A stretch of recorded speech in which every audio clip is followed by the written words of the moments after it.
Estabelecer a remuneração do CEO de uma startup é um desafio per se, mas não precisa ser necessariamente um tabu. São várias variáveis que vão implicar nesse assunto e, ao mesmo tempo, um assunto difícil de abordar com os demais sócios, com o conselho.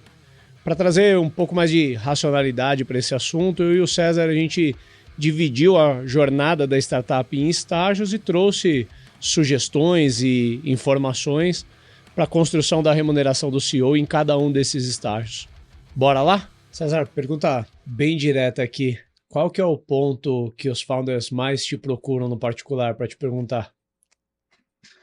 Nossa, cara, tem muito assunto, né? Tem muito assunto, mas vou, assim, entre os principais, né? Eu acho que tá a questão de como que eles vão fazer o exit, né? Ou seja, cara, em que momento eu vou ganhar dinheiro? Tem uma questão importante da sua remuneração, ou seja, como é que eu falo, com quem eu falo, e eu percebo muitas vezes essa fala da remuneração como se quase um momento de vergonha, sabe? Porque é aquele sentimento de eu sei que a empresa talvez não tenha tanto dinheiro, mas ao mesmo tempo, cara, eu tô há tanto tempo nessa jornada e eu preciso me remunerar, faz muito tempo que eu tô vivendo aí com pouco dinheiro, como é que eu faço isso, né? Então tem essa orientação e quase que um pouco de vergonha, né, de trabalhar esse assunto, né? É meio estranho, né? Como se ele não fizesse jus a ser remunerado pelo trabalho que ele faz, né? Basta ele só ter o equity da empresa, então por ele ter o equity ele vai viver de luz, né? Então é um pouco isso, né? E nesse sentido eu acho que tem muita gente que tem uma visão meio distorcida, né? Ah, ele não tá construindo um negócio de milhões, então, cara, ele tem que ter feito o pé de meia dele e vire-se, né? Eu ouço também isso do outro lado, investidores, outros, né, anjos tendo um pouco dessa postura, né? Alguns conselheiros, pessoas externas tendo essa postura. Enquanto eu acho que não dá para se confundir essas coisas, né? Então é difícil você tirar um pouco desse peso, né? Parece que é um assunto meio tabu, né, para se falar. Não, ele é um tabu per se, porque tem uma parte contraditória disso, que normalmente o founder, ele é, entre aspas aqui, dono da empresa, né? Mas a startup não é uma empresa de dono. E só para distinguir o que é esse pejorativo, que eu tô falando de empresa de dono, né?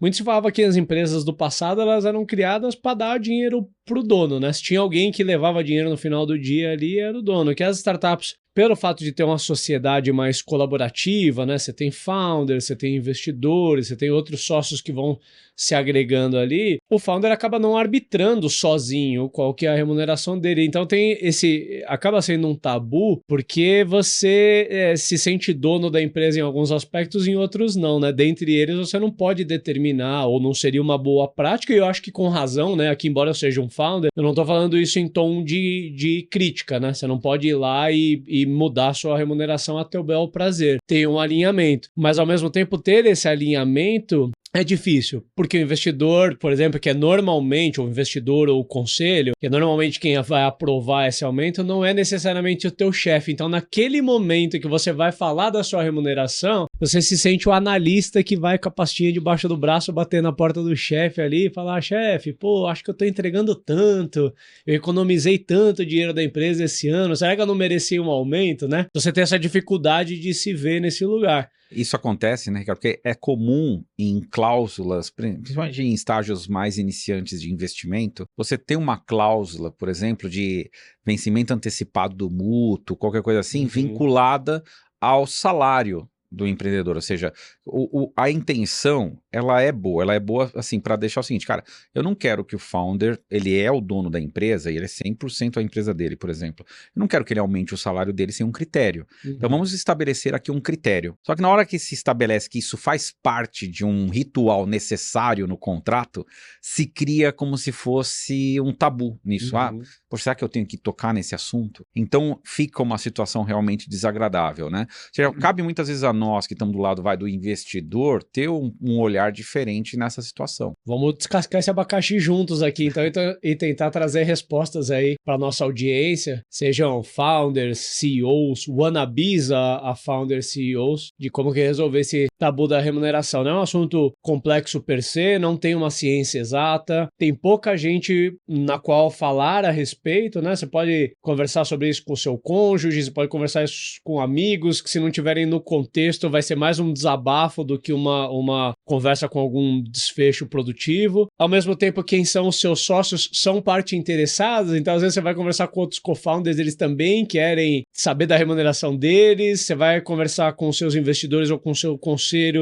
Não tem assuntos moles que nós tratamos aqui no Startups and Downs, a gente está numa sequência de episódios falando um pouco sobre a jornada, sobre o papel, sobre a agenda e agora falando sobre a remuneração de CEOs. Espero que a gente consiga cumprir aí com o nosso objetivo e você que está nos ouvindo saia daqui minimamente com alguma clareza de como trabalhar esse assunto, de como abordar esse assunto com os teus sócios. Se você é ouvinte aí do programa, primeiro, obrigado. Deve estar percebendo aí a mudança de formato. Se você está nos ouvindo via Spotify ou qualquer outro streaming, saiba que a gente está gravando em vídeo também. Se você já está nos conhecendo em vídeo, seja bem-vindos aí. Estamos recém-inaugurando nosso canal de YouTube. Temos 99 episódios gravados em áudio, muito valor entregue até aqui em 2 anos de gravação. Esse ano de 2024 decidimos dar um passo além e entregar esse conteúdo também em formato de vídeo para democratizar mais esse acesso, tentar impactar mais gente. Então, se você curte o programa, está conhecendo agora, está curtindo, não deixa de seguir o programa, dá uma curtida nesse episódio, dá 5 estrelinhas pra gente lá no Spotify e principalmente compartilha com outros amigos e amigas, founders, líderes ou pessoas que pensam em empreender um dia, que certamente tem algum episódio que a gente gravou que com certeza vai ser útil em alguma etapa da jornada dessa pessoa, assim como para você também. Vamos nessa então, César?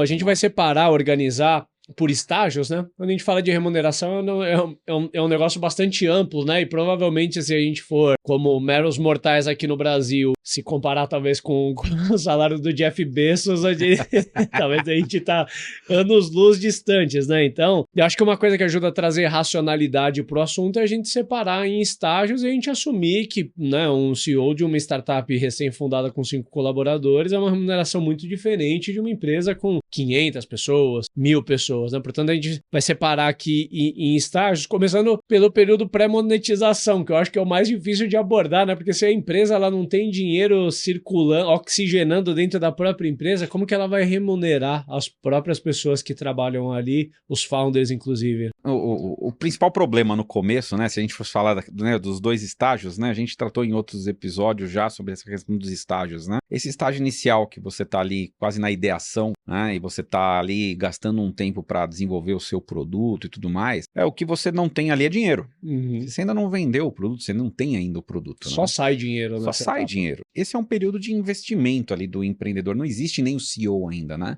Uhum. A figura do CEO. Então, você tem um sonho de se remunerar sobre aquilo, né? Então, muito provavelmente você desenvolveu aquilo tendo uma outra ocupação, né? De repente você tem já uma outra atividade e você está fazendo em um tempo extra que você abriu na sua agenda, você está desempenhando, né, essa dupla jornada para criar a sua ideia e fazê-la sair do papel. Então, nesse momento, efetivamente é muito difícil, né? Pode acontecer de um outro empreendedor que é pela segunda vez, né? Uhum. Ou seja, que ele está já empreendendo. Então, você pode ter, de repente, um investidor anjo que colocou um dinheiro para sair do emprego e ele bolar aquele negócio. Pode, mas isso é muito raro. Uhum. Né? E tem uma questão também importante que é a cultura da escassez. A escassez, muitas vezes, faz a gente trabalhar melhor na nossa criatividade. Né? Então, esse é um estágio que grana você só vê saindo. Você provavelmente não vê nada entrando. Não quer dizer, e isso é uma prática que eu vejo muito errada, que tem muitos founders que até na hora de captar, o founder de repente tem uma reserva, né? E ele fala, não, eu 100% do que a empresa fatura gasta para a empresa, eu não tiro nada da empresa. Eu, por exemplo, na minha prática de fazer análise dessas empresas, eu exijo que o founder coloque um custo de salário.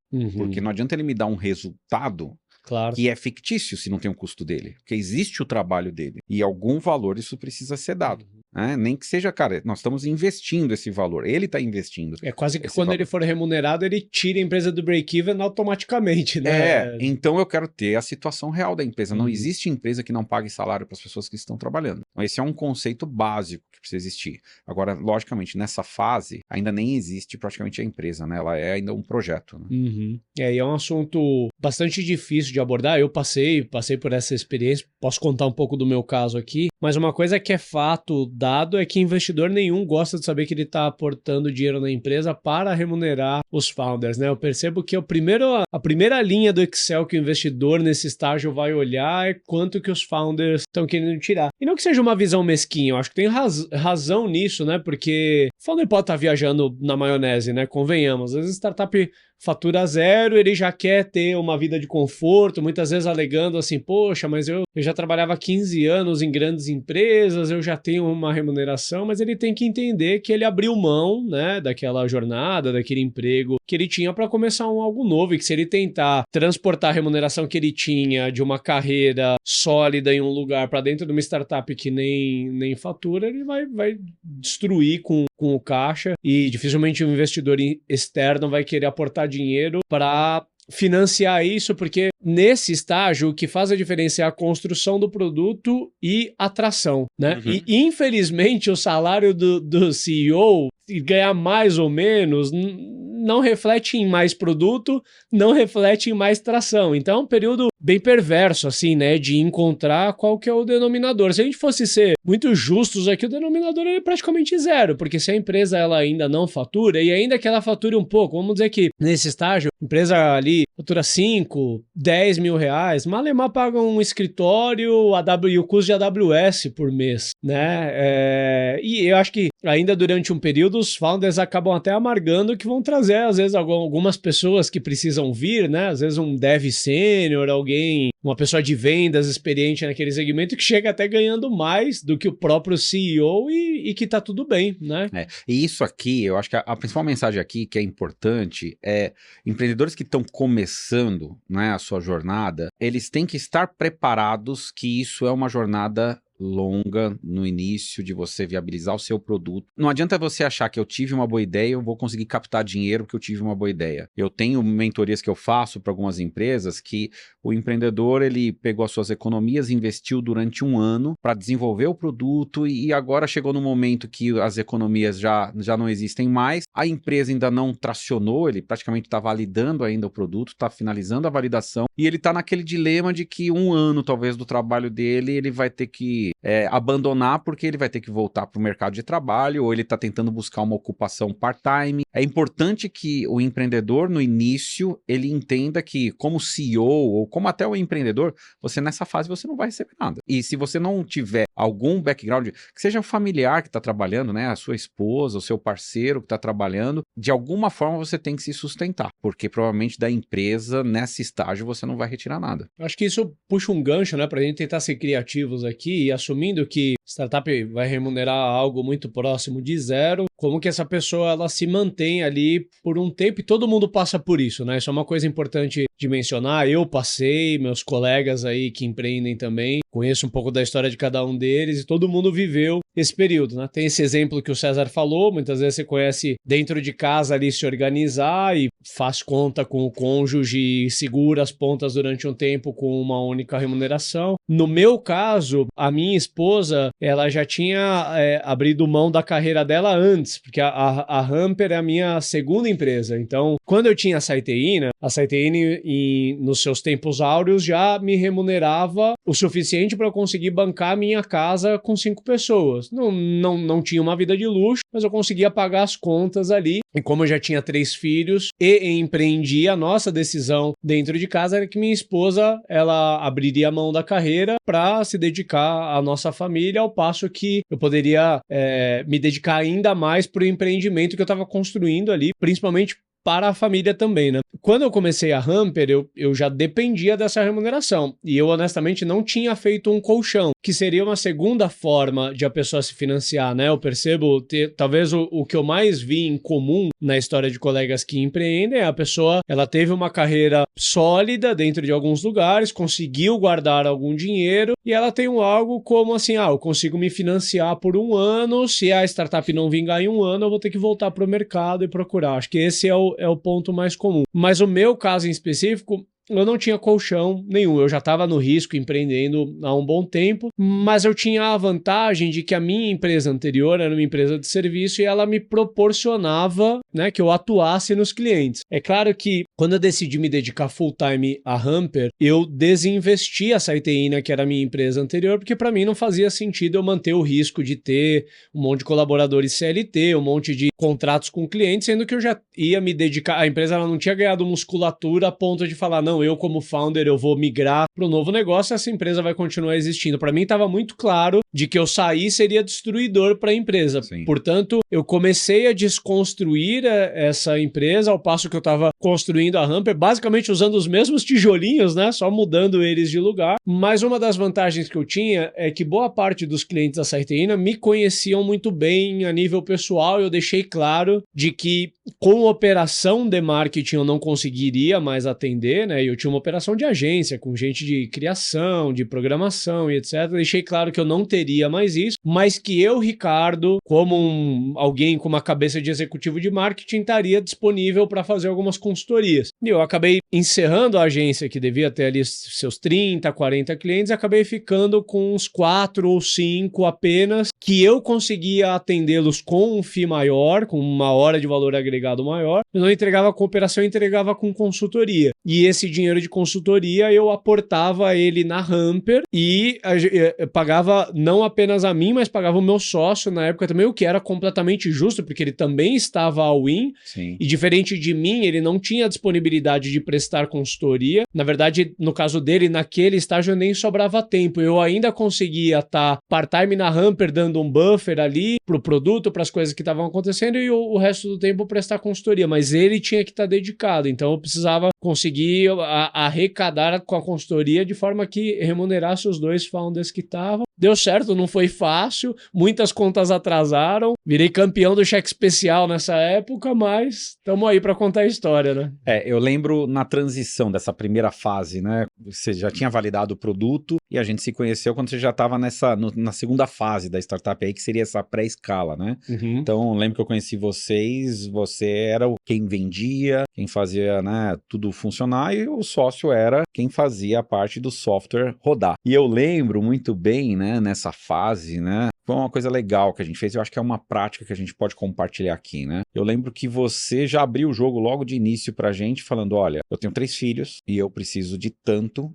para me sustentar, então a empresa já faturava, e você fala assim, cara, assim, na época devia ser mais ou menos uns 20 a 30%, acho que do que a empresa arrecadava era o salário de vocês dois. Sim. Cara, era uma clareza pra gente, desde o início você deixou claro. E eu acho que tinha uma prática mais legal ainda que a gente fez, Ricardo.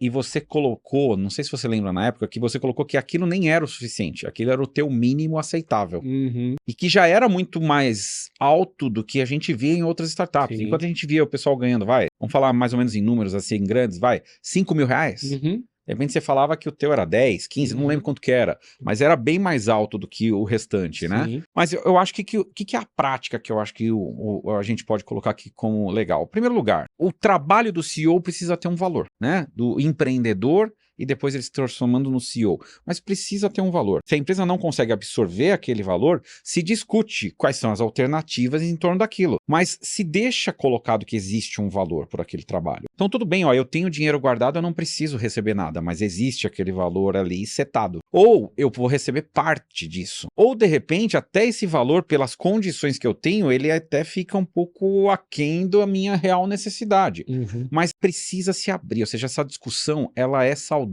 E ela é saudável toda hora você revisar isso com os pares, com quem tá junto. Então, se você só tem sócios, a necessidade dos sócios é diferente. E a responsabilidade na empresa é diferente. Então, Os salários têm que ser diferentes, então o CEO vai ganhar mais. Ele tem outras responsabilidades, né? Ele é o maior salário da empresa, mas à medida que, de repente, a pessoa que está desempenhando o papel de CEO, ela não tem toda aquela necessidade, você pode negociar. Então, nessa fase que a gente está falando dessa pré-escala, ou seja, eu acho que a gente fez uma prática bem legal ali, porque à medida que o negócio foi sendo comprovado e você já atraiu investidores, a gente abriu o jogo ali. E ali ninguém ficou desconfortável na situação. É esse o jogo, até porque, aí eu vou falar uma novidade para alguns founders, né? Que não é de interesse dos fundos. Fundos que eu tô falando, fundos já estruturados. Que os founders sejam mal remunerados. Sim. Existe essa visão de que não, o fundo não quer. Não, porque olha o risco, eu estou colocando dinheiro na empresa. Se você está sendo mal remunerado e uma outra empresa te faz uma oferta de um salário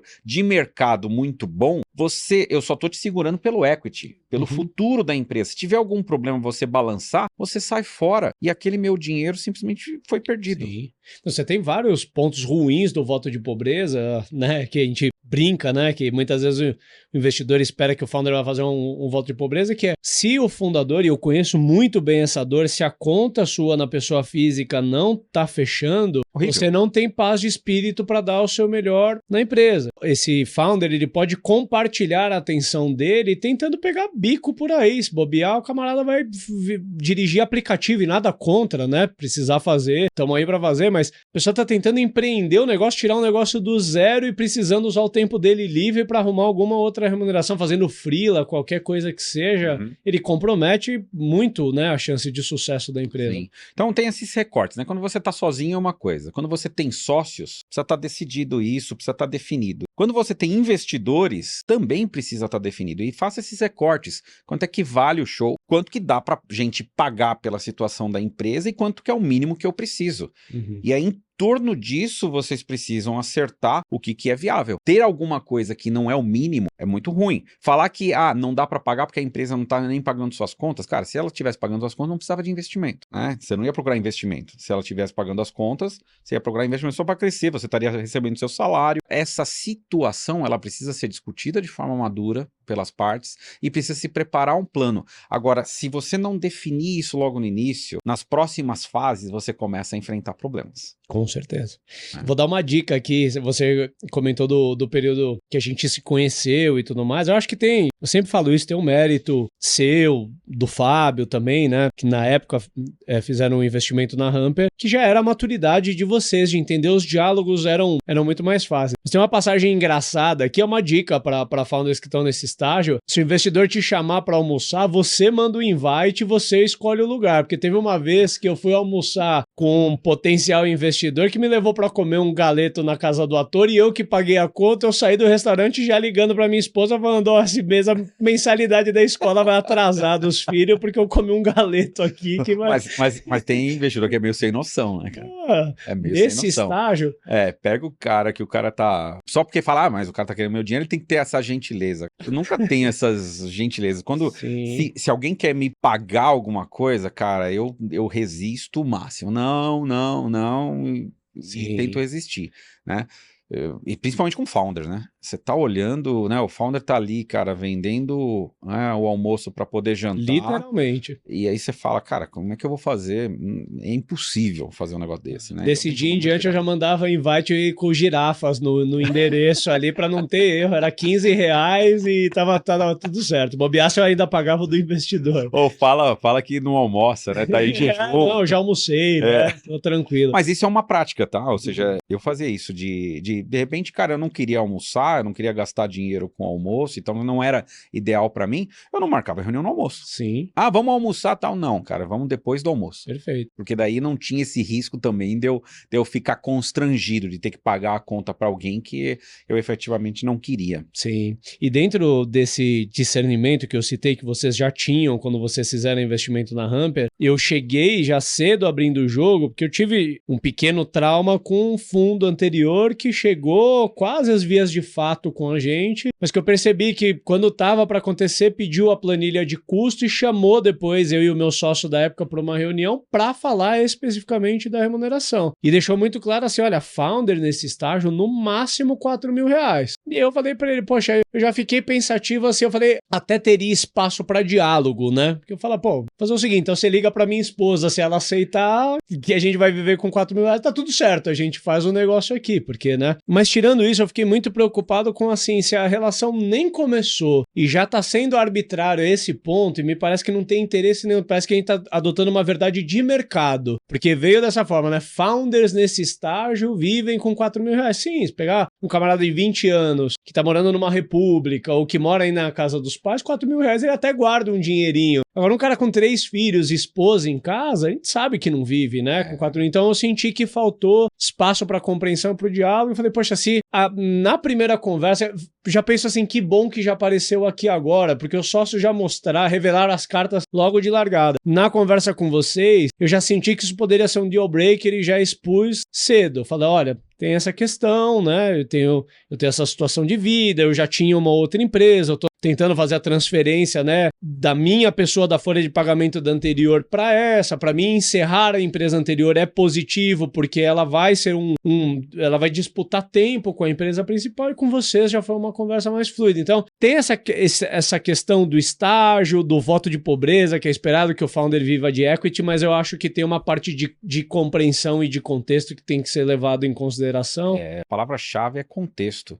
Você pode estabelecer qual é o justo. Você pode estabelecer qual é a parte do mercado, como que o mercado está remunerando. Você tem que olhar, cara, o que você precisa dentro do teu momento de vida. E em torno disso, você tenta entrar num acordo do que é possível. Então, se você não tem essa contextualização e essa negociação, é um negócio muito ruim, né? Você já entra com o pé esquerdo nessa relação, né? Então, é importante você ter essa definição muito clara, né? E também com os sócios. A gente tá falando de investidor, mas tem muito problema entre os sócios. Sim. Aquele negócio de todo mundo tem que ganhar igual, porque todos nós somos os sócios. Dependendo do papel que cada um desempenhar, e aí começa a diferenciação do CEO. Ou seja, se o CEO tiver ok, ó, vamos todo mundo ganhar 10, ok, mas o CEO tem que saber que, ó, mas o CEO, o salário dele é 15, tá, pessoal? O salário dele é 25, é 50, seja qual for o salário, mas precisa estar apontando, tudo bem a gente ganhar igual nesse momento da empresa, mas quando a gente passar para um outro momento, nós vamos revisar de acordo com os critérios de mercado. Perfeito. Então é importante já deixar isso setado. Você elimina discussões lá no futuro, entendeu? Então, essa dica é importante para os founders, né? Já coloca isso na mesa, já deixa isso acertado, não há nenhum problema nisso. Tudo que já está discutido previamente, depois lá na frente vai facilitar muito a conversa. Perfeito. A gente tem um episódio que a gente fala especificamente de remuneração de founders, né? É um pouco mais genérico, a gente cobre bem esse tópico, a gente fala, que eu me lembro, assim, de 2 vertentes, né? A primeira delas é que cada papel requer uma remuneração diferente, CEO, CTO, CFO, CRO, e a outra que é a necessidade de vida de cada um, né? Mas isso que muitas vezes você tem numa sociedade uma pessoa que é solteira e namora com os pais, e não que por essa razão ela não vai tirar nada, mas ela tolera ali uma remuneração, ela viveria bem com muito menos do que às vezes um outro sócio que é arrimo de família ali, ajuda os pais, tem filhos, a esposa parou de trabalhar. Convido quem está nos ouvindo aí a consultar, deve estar ali por volta do episódio 20, algo ligado à remuneração de founders. Mas vamos assumir que o founder conseguiu sobreviver a esse período de vacas magras, a empresa começou ali a operar em busca do Product Market Fit, né? A gente sabe que é uma fase ainda bem dolorosa, as coisas estão longe de ser resolvidas, mas já tem um pinga-pinga de dinheiro entrando, talvez a startup já fatura ali na casa de dezenas de milhares, já dá para fazer escolhas do que fazer com aquele dinheirinho que está entrando. É lógico que é sempre muito mais tentador colocar o dinheiro em growth, mas começa a ser o momento de começar a ajustar um pouco mais as coisas, né? Como que você vê, César, no portfólio, nas startups que você acompanha, essa remuneração sendo estruturada? Assim, eu não tenho muita dificuldade, né? Quando eu vou falar desse assunto, para mim é um assunto bem tranquilo. Eu não crio muito celeuma, eu tento deixar o empreendedor bem à vontade. E, na verdade, eu volto a pergunta para ele, porque ele tem o duplo interesse. Ele que sabe melhor as contas dele e ele sabe o quanto que a empresa é capaz. E aí ele vai colocar um questionamento, ele vai falar, ó, tem uma terceira variável aqui, você está entrando com dinheiro agora na empresa. Tô querendo colocar no meu use of proceeds aqui, ó, eu vou pegar uma parte do investimento para nos remunerar. Mas, aí ele começa a traçar, mas pelo crescimento da empresa, que ele está se comprometendo, quanto tempo isso já se torna algo pagável pela empresa? Ou seja, então ele tenta evidenciar que ele tem um comprometimento com esse crescimento da empresa e como que ele vai gerenciar esse caixa. Porque à medida que ele está consumindo caixa do investimento, ele está diminuindo o runway, né? Então, é muito tranquilo. Ou seja, para mim, quem tem a resposta é o empreendedor, é o CEO. Ele tem a resposta, porque ele tem o domínio de todas as variáveis que a gente falou. Talvez ele não tenha, assim, qual que é a remuneração de mercado. Mas se ele falar com empresas do mesmo tamanho, fizer uma pesquisa, ou seja, ele vai saber mais ou menos quanto que um CEO de uma empresa ali que está começando se remunera, né? Ou quanto que é a remuneração quando a empresa alcançar, por exemplo, 300 mil de receita, 500 mil de receita, 100 mil, 200 mil. Ou seja, é fácil ele pesquisar outros CEOs e saber como é que vai ser isso, né? Então, eu acho que você tem que atribuir essa responsabilidade para ele trazer o que é o aceitável para ele, né? Muito provavelmente nessa fase ainda não dá para se pagar o justo. Sim. Né? Mas tem o aceitável. Né? Talvez o aceitável seja igual ao justo pela situação que ele tem, mas geralmente você tem ali uma margem de negociação nesse patamar, né? Ninguém entra para empreender esperando receber o mesmo salário que estava antes, né? Sabe que existe uma jornada que vai ser cumprida, né? Se a gente for recapitular de 2 episódios para trás, a gente falou sobre a transformação do papel do CEO ao longo da jornada e a gente foi relacionando exatamente aos mesmos estágios que a gente está falando aqui. E no período pré-Product Market Fit, claramente a empresa ainda não precisa de um CEO de fato. Você pode até existir, um dos founders tem o título de CEO, mas não é um CEO de mercado. Essa pessoa está muito mais para um PO ou para uma pessoa de vendas, alguma coisa assim. E a gente pode assumir que a remuneração de uma pessoa dessa no mercado vai ser algo na casa de 5, 10 mil reais. Então você até poderia falar assim, pô, mas o mercado me valoriza mais do que isso. Sim, mas o papel que você exerce dentro da empresa hoje está muito mais... Numa empresa deste tamanho, né? O mercado paga mais ou menos isso. Sim. Né? É isso. Então, acho que nesse estágio tá muito mais para isso, né? Talvez uma remuneração, até eu vou tentar sempre trazer alguns referenciais de valor, nunca trazendo isso como uma verdade absoluta, porque cada contexto é um contexto. Mas essa ainda não é a hora de você tentar se provar com quanto você ganharia se você estivesse trabalhando na Ambev ou no JP Morgan. Isso não vem ao caso. Trabalha ainda numa startup 5, 10 pessoas, provavelmente fazendo um trabalho ou de produto ou de vendas e uma remuneração de 5 a 10 mil reais nesse estágio. Tá de bom tamanho, a depender do seu contexto, um pouco mais ou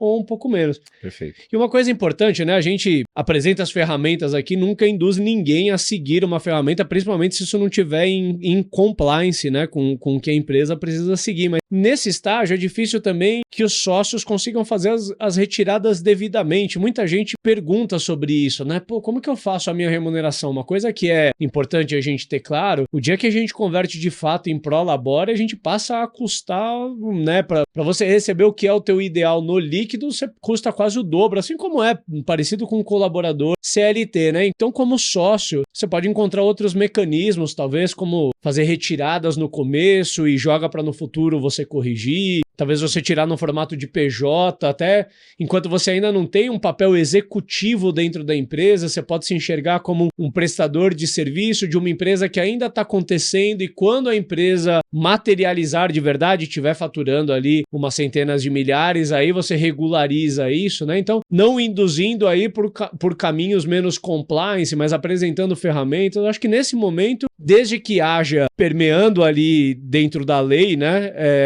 Ser criativo na forma de construir, porque não é o momento de onerar também com a remuneração. Existem coisas que você pode fazer agora e corrigir mais para frente, né? Um erro muito comum aqui nessa fase, né, Ricardo, é você fazer adiantamento de lucro, né? De uma empresa que não tem lucro. De uma empresa que não tem lucro. E aí você distribui esse dinheiro como um adiantamento de lucro e aí lá na frente, você não sabe o que vai fazer. Né? E aí tem outras empresas que fazem a questão de dívida, né? Então, eu estou fazendo, o founder está se endividando contra a empresa. Você tem que lembrar que no Brasil não existe dívida sem juros.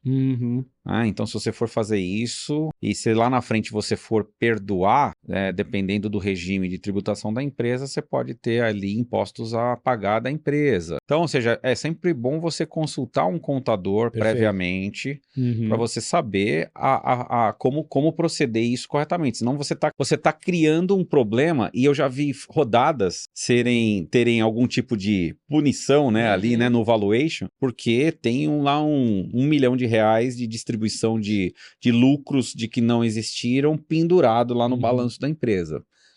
Então, tomar bastante cuidado com essa forma, né? Ou seja, só o errar na forma pode te causar um liability enorme. Então, muito cuidado aqui. Sim. Né? É importante, se adotar o mecanismo, fazer isso em conformidade com a orientação de um contador e entender, eu não vou dizer que você está fazendo algo errado, mas você entender que você não está fazendo o ideal e que em algum momento você vai ter que corrigir. Eu posso falar numa boa, porque a gente já regularizou, mas eu em diferentes momentos usei de recursos diferentes. Eu já fiz antecipação num passado distante, eu já fiz a dívida em contrato que você comentou, mas era tudo para viabilizar o momento. Eu precisava viabilizar ao mesmo tempo a empresa e viabilizar a minha existência, né? E aí a gente fazia o que dava, ao passo que entrava a caixa, a gente regularizava. Já tem um bom tempo que na Hamper, no meu caso, é via Prolabore, mas nem sempre foi assim. Sim. Importante ter em vista de que isso vai ter que ser corrigido, e quando for corrigido tem um custo, mas às vezes a única opção que você tem quando você não tem caixa é sobreviver naquele momento, e mais pra frente, quando você tiver o caixa, você vai lá e regulariza o que precisa. Perfeito. E aí, avançando, a empresa ela atingiu Product Market Fit, ela tá ali agora já buscando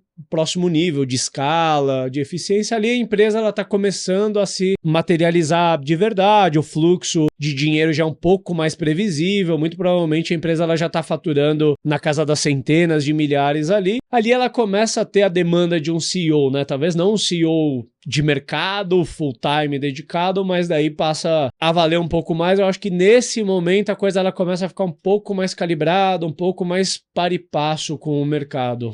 Eu acho que tem um pouco assim, o crescimento, ele dilui a importância do salário, desse salário, perante o que você está faturando, né? Então, você falar 15 mil em uma receita de 30 mil... é um grande ofensor. É um grande ofensor. Quando você fala em 15 mil em 150 mil, é 10%. Quando você fala em 15 mil em 450 mil, 3,33% lá. Entendeu? Então ou seja, a questão do salário, à medida que a empresa vai crescendo, é mais palatável você fazer esses ajustes.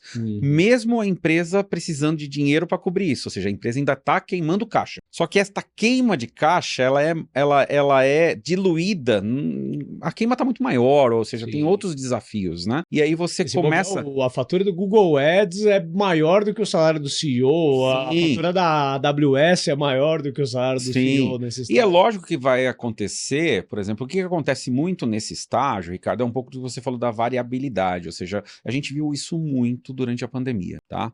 De que à medida que as empresas foram ficando sem caixa, né, uma das primeiras coisas que se pensava em ajustar é o salário dos founders. Né? Eu acho que é um grande tiro no pé, principalmente se mal calculado. Né? Sim, então, e aí você pode entrar de novo naquela mesma discussão que a gente falou dos estágios iniciais. Beleza, quanto que é o salário? Você pode diminuir quanto que é o aceitável. Sim. E quanto que é o possível. Quanto que é aceitável pessoalmente, quanto que a empresa precisa para ser possível. Então, eu vi situações que foi a zero o salário, porque os founders, eles mesmos decidiram, falaram, cara, se eu não fizer isso, eu não vou sobreviver. Como teve casos de empreendedores que falaram, cara, eu preciso ter um mínimo aqui, dá para eu reduzir um pouco. Como teve casos de falar, cara, eu não consigo reduzir nada, né? Porque senão eu não vou conseguir pagar minhas contas. Eu também minha mulher perdeu o emprego, né? Meu marido perdeu o emprego, meu parceiro. Cara, ou seja, o que eu preciso fazer para me adaptar? Então, por isso que eu falo em todas essas fases, você precisa ter sempre uma pesquisa que te fale quanto que é o valor ideal, quanto que está sendo praticado, e a busca é sempre de você tentar alcançar o ideal, né? O que está ali definido como ideal. Não dá ainda para alcançar, por N condições, contextualiza, trabalha em torno disso. Então, nesta fase que a gente está, é natural que a gente vá falar de uma remuneração entre 10 e 20 mil reais, por exemplo, né? Que já dá para pagar, já dá para ser uma remuneração um pouco melhor, ou seja, dá para ele sobreviver, não vai ficar rico com aquele salário. Sim. né? Não vai conseguir provavelmente guardar dinheiro com aquele salário. Mas nessa fase aqui que você está, né, nessa pré-escala, você está começando a rampar, é natural que, poxa, vamos estabelecer para que pelo menos o mínimo que ele precisa para se manter a sua família, a gente esteja pagando. Então, eu acho que essa discussão... E aí você começa a usar alguns artifícios. Você falou muito bem nessa questão do prolabore ou não. Né? Nessa fase, geralmente, você já tenta entrar. Vamos fazer certo? Até porque nessa fase, se você ainda não tem investidor institucional, você pode estar à beira de trazer. E eu sei que nem todo mundo vai optar por esse caminho do Venture Capital, mas até por uma saída estratégica futura, alguma coisa assim, você já está... vai ser precificado, né? Isso vai ser precificado. Você já está num grau de maturidade que essas coisas são levadas em consideração. E muitas vezes você não corrigiu o passado por um cacuete de manter o erro, né? Quanto antes você corrigir, isso serve para várias coisas. Muita empresa que mantém a folha em PJ por muito tempo, porque você sabe que o dia que você for tombar para a folha CLT, todos os indicadores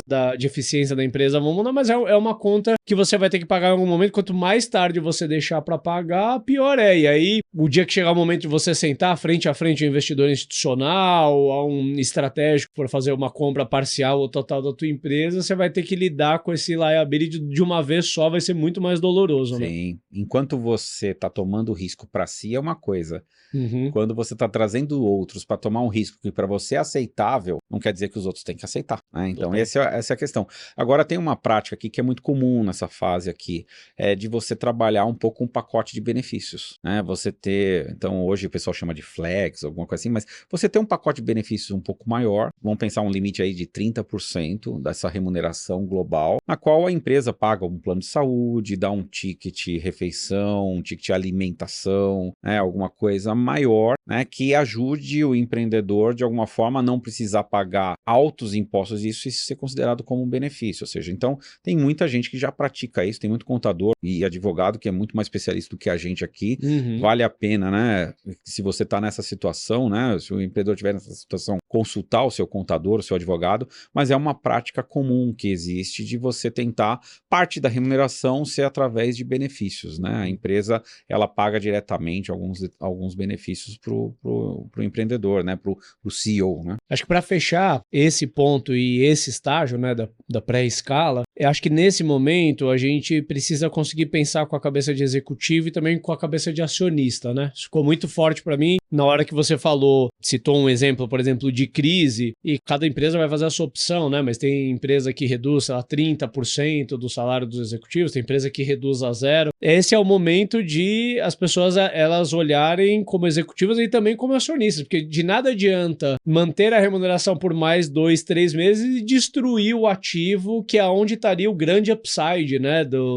das pessoas que estão trabalhando ali, né? Então, nessa hora, todo mundo tem que entender o que é o melhor pela empresa. Também fazer a escolha só do que é melhor pela empresa e os executivos não sobreviverem também não vai ser bom para a empresa, porque qual que é o tamanho do problema se um desses executivos saírem, né? Então tem que levar muita coisa em consideração. E nessa história de vestir o chapéu do acionista, tem uma coisa que é dolorosa para muita gente entender, que não exclusivo nesse estágio, mas em outros também, não é difícil que na empresa você veja pessoas ganhando mais do que você. Porque às vezes naquele estágio, você precisa de alguém que é PhD num assunto, você precisa trazer uma pessoa de vendas enterprise que vem da indústria XPTO e essa pessoa chega ganhando mais do que os founders. Isso acaba sendo um tabu enorme, já passei por isso, vira tópico de discussão séria entre os sócios de falar, pô, mas como que essa pessoa vai chegar ganhando mais do que a gente? Mas é de novo a cabeça de acionista, né? Falando, mas é uma história temporária, não é que é melhor ou mais importante, é que dada a circunstância da empresa, nesse momento faz sentido a gente ter essa pessoa e mais pra frente a gente corrige isso, né?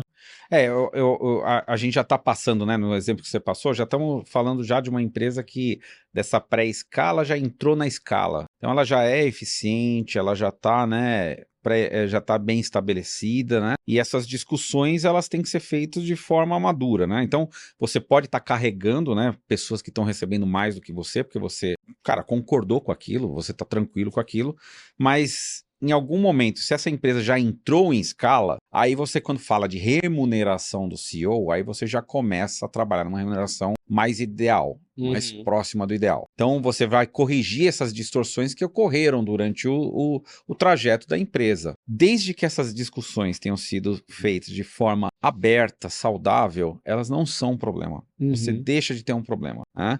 Agora, nesse ponto, a empresa está escalando, está crescendo, muito provavelmente você vai trabalhar dentro de um quartil interessante. Os quartis é uma coisa muito comum que tem. Você faz uma pesquisa de mercado de salário, você tem o primeiro quartil, o segundo quartil, o terceiro e quarto. Eu quero saber, 75% no quartil 3, 75% das empresas entrevistadas, né, ganham menos do que este valor aqui. Ou a remuneração é esta, né? Então, ver qual é o critério e você determina em qual quartil você vai colocar os salários, né?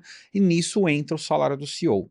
Uma outra coisa interessante que também me perguntam muito, Ricardo, é o CEO tem remuneração ajustada automaticamente? Então, eu vou falar a minha experiência. Eu, na empresa, eu tinha igual regra de sindicato. Era a regra do sindicato. O meu salário ele era aumentado pela regra do sindicato. Porque muitas vezes tenta se qualificar que o Prolabore, que é o que o CEO, quem define o Prolabore são sócios. Né? Então, mas os sócios podem definir que o Prolabore ele é reajustado conforme as outras regras. O que talvez mude é a regra de remuneração variável, né? Porque a gente está falando de remuneração do CEO. E a remuneração não só salário fixo. Não só salário fixo. Pode ser a remuneração fixa, ou variável, que pode ser um bônus, pode ser um stock option, pode ser outras coisas, mas vamos falar de bônus, né? O bônus pode ser diferenciado. E esse é um ponto que geralmente existe uma grande modificação do CEO. O CEO geralmente recebe um bônus maior, tá? Ele é remunerado de forma diferenciada, né? Com uma série de variáveis que podem estar ali definindo como que esse valor vai ser um pouco acima ou abaixo, mas ele tem uma regra mais agressiva, porque ele é responsável pela empresa, ele tem uma série de não só responsabilidades fiduciárias, mas ele tem responsabilidades como um todo pela empresa, né? De administrá-la, de geri-la de forma adequada, né? Então, é natural que essa remuneração seja maior. Aí você pergunta, mas César, será que eu não deveria ter estabelecido a remuneração variável lá no passado? No passado, malemar você tinha a remuneração fixa. Você vai definir uma remuneração variável ali, é quase que impossível. Mas é natural que à medida que a empresa vai crescendo, você vai ter que fazer uso de uma ferramenta como remuneração variável até para reter pessoas importantes que vão começando a construir sua carreira na empresa. Sim. E neste momento, acho que vale a pena você estabelecer que, olha, em algum momento a gente tem que conversar sobre a remuneração variável do CEO. E esse é o grande problema, né, Ricardo? Você tem dois chapéus, né? Imagina você é o CEO, que é o principal sócio da empresa, e numa reunião de conselho, você quer trazer o assunto da sua remuneração, sendo que você, se for para votação, você ganha. E não tiver nenhum problema, você ganha. Né? Então, é seu interesse jogar a goela abaixo? Você pode ter questões envolvidas ali no acordo de acionistas que não te permitam colocar a goela abaixo, né? Mas mesmo se não tivesse, não é interesse. Claro. Você quer ter um bom relacionamento com os seus sócios. Então, se você estabelecer um critério, a discussão fica muito mais simples. Né? E uma outra prática, né, para te passar, né, me alonguei aqui um pouco, mas uma outra prática legal é tenta colocar uma pessoa para ser o interlocutor nesse assunto. Eu gosto muito quando os empreendedores falam, cara, esse é um assunto sensível que me envolve. Então, eu gostaria de colocar alguém como interlocutor, porque você discute no 1 a 1 com essa pessoa, né, vê o razoável e ela leva, de repente, para os outros sócios como que vai ser o formato disso, né? Ou seja, não é incomum e eu acho até uma boa prática, né? Você legislar em causa própria é sempre um negócio meio chato. Sim. Mas se você tem um canal estabelecido, uma governança estabelecida com relação a isso, o assunto fica muito mais leve. Nesse estágio que a gente está falando, do estágio da escala, a gente pode presumir que a empresa ela já fatura ali algo como na casa de 1 milhão para mais, né, por mês. É esperado que essa empresa tenha um conselho já nesse estágio, ainda que ela não tenha investidores, não tenha seguido pela trilha do Venture Capital. Eu acho que é de uma boa prática ela estruturar um conselho que, dentre outras coisas, pode ajudar na orientação da remuneração dos executivos ali, né? Trazer conselheiros experientes, né? Que vão ajudar. É uma das vantagens desse estágio. Outra vantagem é que nesse estágio você já começa a encontrar benchmarks fora da empresa. Então você encontra pesquisas por faixas de faturamento, por segmentos, né, da indústria, etc. Sim. E você consegue concatenar para que pelo menos essa discussão ela comece em bom tom, né? Ela comece bem aterrada, de que não parte de um negócio da insatisfação do CEO, né? Pô, eu comi pão com ovo até aqui, eu acho que agora é a hora de eu ficar rico. Não, é uma conversa muito mais racional, né? De, dado o patamar que a gente atingiu, as empresas nesse patamar, pelo que eu entendi, a remuneração já é tanto, já tem um ponto de partida que traz racionalidade para a conversa, né? E uma coisa que eu percebo que você conhece muitas ferramentas, muito mecanismo, né? Você deu uma pincelada, mas eu queria aprofundar para a gente conseguir concluir essa parte. Acho que nessa etapa você já consegue ter a remuneração fixa já mais bem resolvida, digamos assim, para a pessoa conseguir ter uma vida decente. Aqui a gente provavelmente está falando de uma remuneração de 20 mil reais para mais por mês, mas você começa a conseguir praticar outros mecanismos de incentivo que podem estar ligados a uma remuneração variável, né? Pode ser um bônus, pode ser em forma de ações, pode ser outros incentivos, né? Principalmente você, César, que enxerga até empresas que estão até em estágios talvez mais à frente do que a gente está falando, que passou da casa de faturar alguns poucos milhões por mês e já estão faturando centenas de milhões por ano e, de fato, seja esse CEO founder ou não, já precisa ter uma remuneração atraente para executivos de mercado, de fato, né? Como que você vê que essa remuneração como um todo pode ser construída? Teve uma prática que uma vez eu fiz na empresa que foi muito legal. A gente mudou, como se fosse assim, o César era o sócio, mas eles trocaram meu nome e botaram o nome da minha esposa e dos meus filhos. Para ficar muito claro de que ali eu estava sentado como executivo, né? Então, e até para os outros terem, porque quando eles olham, o César ganha isso e ainda tem X% da empresa, pô, tem alguma coisa, ou seja, existe o César que trabalha na empresa e tem um salário para aquilo, e se ele for ao mercado, existe um salário que está se pagando. Ou se não fosse ele, fosse trazer alguém de mercado para essa cadeira, pagaria. Por que vai pagar para o outro e para o César só porque ele é sócio não vai pagar? Então, você já precisa ter, assim, essa discussão precisa ser feita, e tem muito investidor, e aí fazendo meia-culpa, que tem dificuldade de fazer essa separação, né? Então, por isso que o founder tem que deixar isso claro desde o início, né? Tem que provocar e tem que testar isso em relação ao seu investidor, que é para quem está trazendo dentro de casa, porque se não tiver um compartilhamento dessas crenças de que uma coisa sou eu executivo e a outra coisa sou eu sócio. Quando a empresa cresce, nossa, o cara vai ganhar X salários de bônus. Eu, sócio, investidor, nunca tirei nada da empresa. E o cara que é o principal sócio da empresa está tirando uma fortuna lá de bônus. E esse é o tipo de questionamento que eu ouço. Se você falasse que muda o CPF aqui, é um outro cara de mercado, talvez todo mundo estivesse tranquilo em pagar pro cara, porque, poxa, o cara, senão a gente não consegue reter esse cara bom pra caramba. E aí começam alguns conflitos. Será que esse é o cara bom mesmo? Ou ele tá aqui só porque ele é o sócio? Sim. Aí começam umas discussões idiotas. Uhum. Então tem que tomar muito cuidado com esse tipo de prática, né? Ou seja, a remuneração do CEO, ela não pode ser confundida com o tamanho do equity que ele tem da empresa. Uhum. O CEO tem os seus papéis, tem a sua responsabilidade e ele precisa ser remunerado tal qual essas responsabilidades. E o equity, independente do equity. Ele não ancora nem para mais nem para menos, né? Não é porque a pessoa que tem mais ações da empresa, ela ancora o salário dela, vai ser o maior salário porque ela é quem tem mais ações. Mas também não é porque ela já tem as ações, que é uma forma de remuneração futura, que ela vai assinar ali o voto de pobreza e viver sem salário por Todo mundo estaria tranquilo se a pessoa é sócia da empresa e falasse, não quero mais ser o executivo. E ele vai ter direito à remuneração pelas divisões de lucro que vai ter, por exemplo, da empresa. Uhum. Né? Todo mundo está tranquilo com isso. Agora, do contrário, não. Ele ser executivo, ele ser remunerado como executivo, e ele também vai receber os dividendos, tá ganhando duplamente, mas faz parte do jogo, é isso mesmo. Uhum. Né?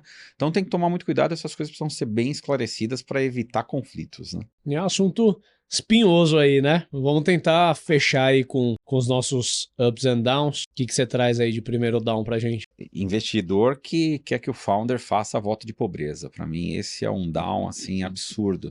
E nessa tentativa de não deixar isso tão claro, aí você começa a estabelecer, os investidores começam a estabelecer metas que são meio contraproducentes, elas se eliminam, né? Então você fala o seguinte, eu te dou o bônus que você quiser, mas você tem que gerar caixa.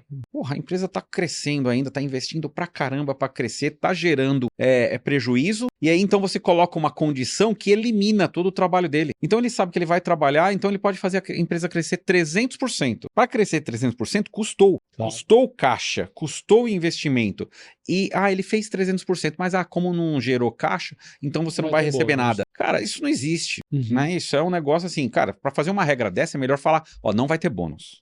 É melhor do que criar algo que seja fictício. Então eu tenho muita dificuldade, são brigas que eu tenho, né, em algumas posições que, cara, não dá pra gente como investidor estabelecer uma regra tão leonina assim, não dá. Então precisa se tomar muito cuidado, essas coisas precisam ser bem estabelecidas, mas cuidado para não deixar que esse voto de pobreza tenha justificativas legais. A empresa não tem dinheiro. Então tá bom, então a questão não é que a gente tá falando de ter dinheiro ou não, então não vai ter bônus, é melhor já estabelecer, não vai ter bônus porque por enquanto a empresa não der caixa, é melhor a gente não estabelecer. Aí você estabelece um bônus que é fake. Né? Então deixa as coisas bem claras. Total. Você fez a meia-culpa como investidor ou você também a meia-culpa como founder e tentar trazer o outro extremo, né? A gente tá falando muito do voto de pobreza, né? Tem um outro pejorativo que eu falo muito do founder mendigo, né? Mas também, né, um outro down é querer virar o founder playboy. É importante quando a gente empreende, a gente ter clareza de que por muito tempo o foco da empresa não é deixar o sócio rico. Ponto.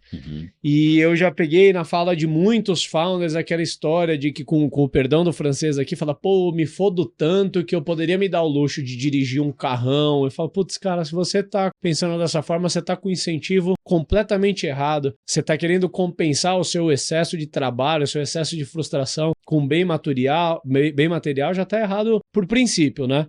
Mas infelizmente tem gente que pensa assim, né? Mas eu, seja na cadeira de founder mesmo, mas se eu fosse investidor, eu com certeza não veria com bons olhos, procuro aconselhar quando founders me procuram com essa linha de mentalidade, trazer à tona o pensamento de que assim, poxa, não é só para os seus investidores, para os outros sócios, pensa na sua equipe, muito provavelmente se é uma startup early stage, você tem uma galera boa que está trabalhando para você, sabendo que está ganhando muitas vezes abaixo de mercado, porque está ali pelo sonho, e muitas vezes se inspira de ver que você é o general que dorme no mesmo acampamento e come a mesma ração que eles. O dia que você aparecer com um BMW ali, no coisa, aí a galera vai realizar de que assim, galera, aquela fase de que ele dava no mesmo acampamento e comendo a mesma ração que nós passou e a gente que não se atualizou, que ele já tá vivendo vida de galã e só a gente que... Então, tenha certeza, o dia que você parar com esse carrão na garagem do prédio, todo mundo vai pedir aumento ao mesmo tempo porque entendeu que é o período de realização da empresa. Eu sei que não precisa ser um exemplo tão extremo, mas a gente precisa assumir, assim, talvez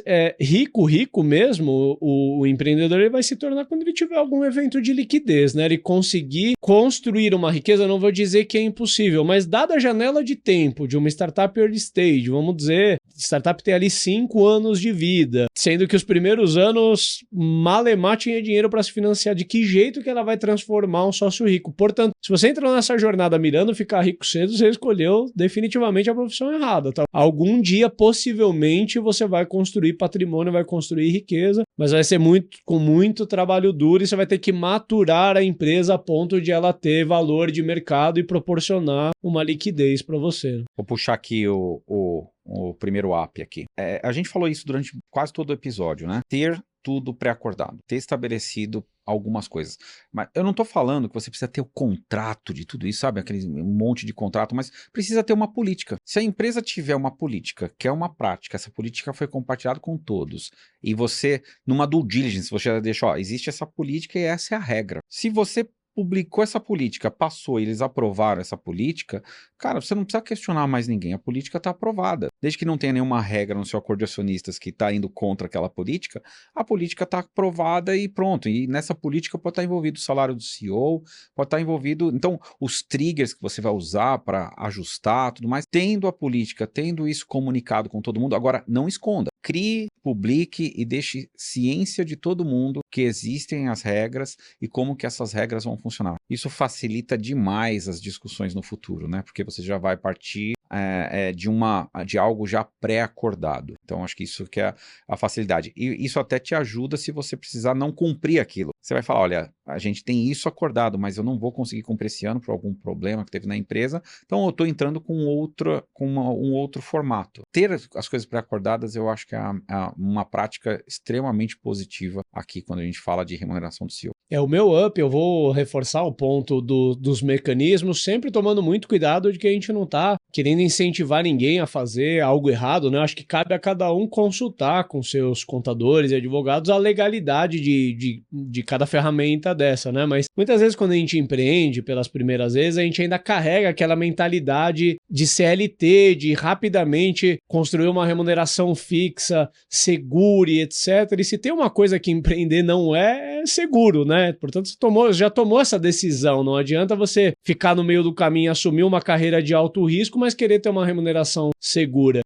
Nessa hora, dá para ser criativos na hora de construir a remuneração, não olhando somente para um formato mais enrijecido de salário fixo e de prolabore, e estudar quais são as possibilidades de construir essa remuneração em forma de bônus, benefícios e outras maneiras que não onerem a empresa em momento presente, mas que também não criam liability para o futuro, né? E aí as soluções aí no meio do caminho, como eu falei, um bom advogado, um bom contador pode te ajudar a construir.